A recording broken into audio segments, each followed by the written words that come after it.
Hello viewers, ఎలా ఉన్నారు?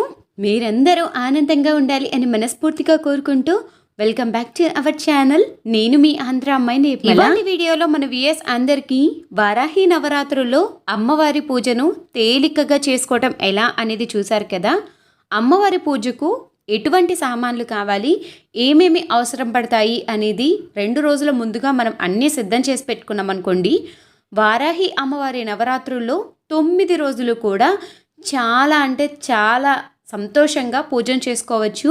అది మర్చిపోయాము, ఇది మర్చిపోయాము అనేది ఏమీ లేకుండా పూజను అనేది ఆచరించడం కోసమే ముందు జాగ్రత్తగా ఈ వస్తువులన్నిటినీ సిద్ధం చేసి పెట్టుకోమని ఒక చిన్న వీడియో అయితే మీ అందరితోటి షేర్ చేస్తున్నా.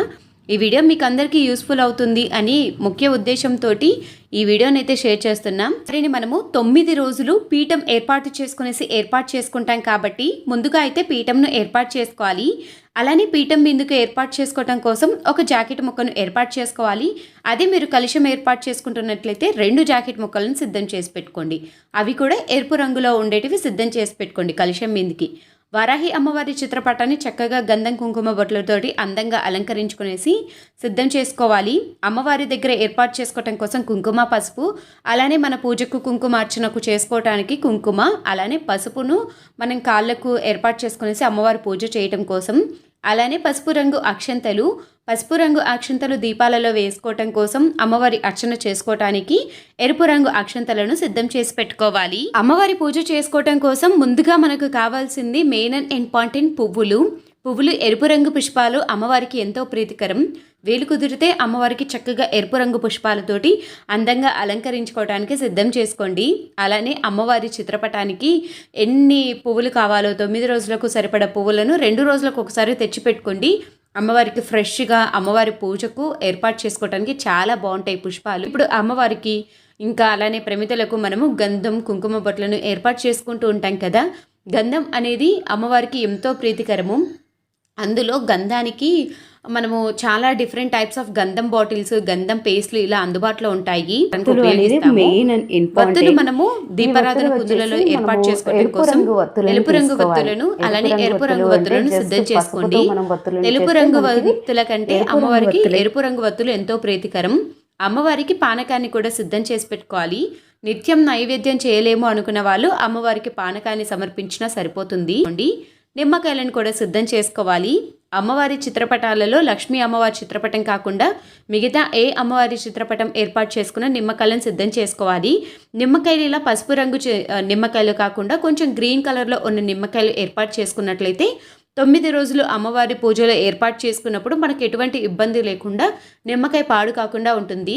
9వ రోజు 10వ రోజు మనం ఉద్యాపన చెప్తాం కదా, అప్పుడు నిమ్మకాయను తీసుకునేసి చక్కగా మనము ఇంట్లో తాగటానికో లేకపోతే ఇంకేవైనా చేసుకోవటానికి ఉపయోగించుకోవచ్చు. ఇవి మొత్తం మనకు పూజకు కావాల్సిన సామాగ్రి.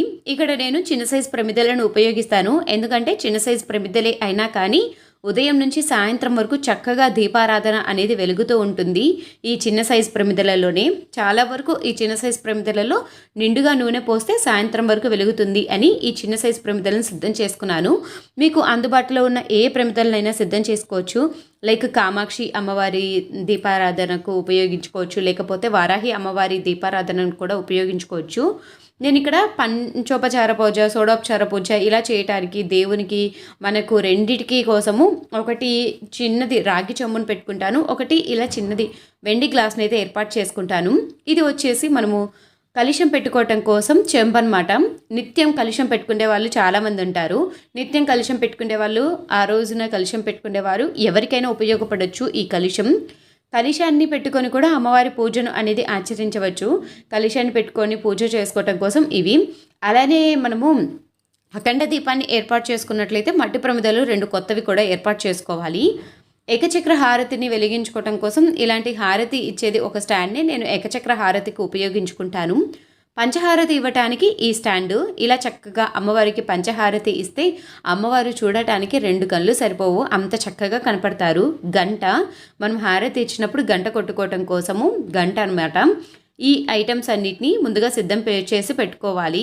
అలానే మెయిన్ అండ్ ఇంపార్టెంట్ పూజలో విఘ్నేశ్వరుడు, ఆటంకాలు అడ్డంకులు ఏమీ రాకుండా ముందుగా విఘ్నేశ్వరుని పూజ చేసుకోవటం కోసం విఘ్నేశ్వరుని విగ్రహాన్ని కూడా సిద్ధం చేసుకోవాలి. చేసిన వినాయకుని కనుక ఏర్పాటు చేసుకుంటే ఎప్పుడు మనం ఇలాంటి హోమాలు వ్రతాలు ఇలా ఏవి చేసినప్పుడు కూడా మనం ఈ పసుపుతో చేసిన గణనాథుని 9 రోజులు ఏర్పాటు చేసుకునేసి పూజ అనేది చేసుకోవచ్చు. ఇలా పసుపుతో చేసిన గణనాథుని కానీ విగ్రహాన్ని కానీ సిద్ధం చేసి పెట్టుకోండి. కలశం ఏర్పాటు చేసుకునే వారైతే కొబ్బరికాయను కూడా సిద్ధం చేసి పెట్టుకోండి. కొందరు పీచుతో ఉన్న కొబ్బరికాయను పెడతారు, కొందరు పీచు లేని కొబ్బరికాయని కలశం మీద ఏర్పాటు చేసుకుంటారు. మీకు అందుబాటులో ఉన్న ఏ కొబ్బరికాయనైనా సిద్ధం చేసుకోండి. కలశంలోకి కావాల్సిన సామాగ్రి కుంకుమ, పసుపు, గంధం, పచ్చకర్పూరము, అలానే జవాది పౌడర్, ఇలాచి, లవంగ, యాలకులు, అక్షంతలు ఇవన్నిటిని కూడా మనం కలశంలోకి ఏర్పాటు చేసుకుంటాం. వాటన్నిటిని సిద్ధం చేసుకోండి. కలశం కింద ఏర్పాటు చేసుకోవటం కోసం ఒక అర కేజీ బియ్యంని కూడా సిద్ధం చేసి పెట్టుకోండి. ఈ బియ్యం తోటి మనం నైవేద్యం తయారు చేసుకుంటాం కాబట్టి మీకు ఏ బియ్యం అందుబాటులో ఉంటే ఆ బియ్యాన్ని మీరు కలశం కింద కానీ అమ్మవారి చిత్రపటం కింద ఏర్పాటు చేసుకోవడానికి సిద్ధం చేసి పెట్టుకోవాలి. పానకంతో పాటు పండ్లను కూడా నైవేద్యంగా ఏర్పాటు చేసుకుంటూ ఉంటాము. పానకంతో పాటు నైవేద్యాన్ని సిద్ధం చేసుకోవటం కోసం మీకు తోచిన పండ్లను ఏవి అయినా కానీ సిద్ధం చేసి పెట్టుకోండి. ఇలా పండ్లను సిద్ధం చేసి పెట్టుకుంటే సరిపోతుంది. అలానే గణేశునికి షోడోపచార పూజ, పంచోపచార ఇవన్నీ పూర్తయిపోయిన తర్వాత గణనాథునికి చిన్న బెల్లం ముక్కను కానీ పండ్లను కానీ నైవేద్యంగా సమర్పిస్తూ ఉంటాం కాబట్టి బెల్లాన్ని కూడా ఇలా చిన్న చిన్న పీసెస్, క్యూబ్స్ లాగా మనకు అందుబాటులో ఉంటాయి. వాటినైనా కానీ లేకపోతే గడ్డలాగా ఉన్న బెల్లాన్ని ఇలా చిన్న చిన్న ముక్కలు కానీ చేసి పెట్టుకోండి. పానకం తయారు చేసుకోవడానికి కూడా మనకి ఈ బెల్లం అనేది ఉపయోగపడుతుంది. పూజ మొత్తం పూర్తయిపోయిన తర్వాత అమ్మవారికి మనం తాంబూలం ఇస్తాము. తాంబూలంలోకి చక్కగా ఇలా 2 ఆకులు, 2 వక్కలు, 2 ఖర్జూరాలు, దక్షిణ మీకు తోచిన పండ్లను కానీ ఏర్పాటు చేసుకునేసి సిద్ధం చేసి పెట్టుకోవాలి. కానీ హారతి ఇవ్వటానికి చక్కగా ఉన్న కర్పూరాన్ని కూడా సిద్ధం చేసి పెట్టుకోండి. అగరబత్తులు, సుగంధభరితమైన అగరబత్తులను సిద్ధం చేసి పెట్టుకోండి. అమ్మవారికి సుగంధభరితం అంటే ఎంతో ప్రీతికరం. అలానే మ్యాచ్ బాక్స్ను కూడా సిద్ధం చేసి పెట్టుకోండి.